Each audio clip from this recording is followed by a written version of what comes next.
If theta is the angle between the two vectors A and B and magnitude of A dot B is equals to magnitude of A cross B, then find the value of theta.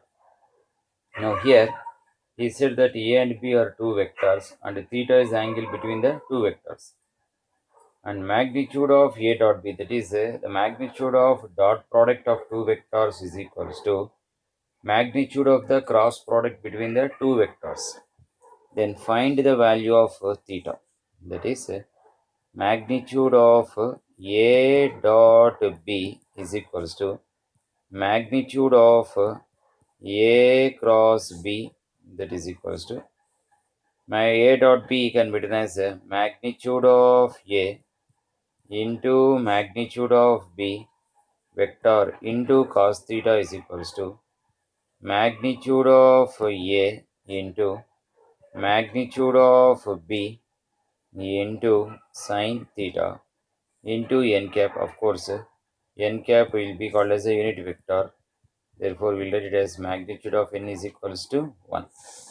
Now here, if you observe, A vector, B vector is lying in both the sides, that is known as a LHS and as well as RHS.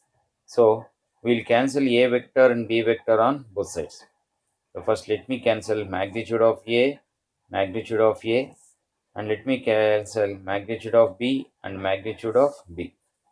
Then what is left over in the LHS? That is known as cos theta. And what is left over in the RHS? It is known as sin theta into n cap value converted as 1. So cos theta is equals to sin theta into 1. We will write it as cos theta is equals to sin theta.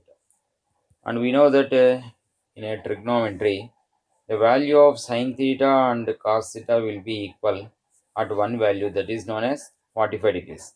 Because sin 45 is equals to how much it is? 1 by root 2. So sin 45 degrees is equals to 1 by root 2.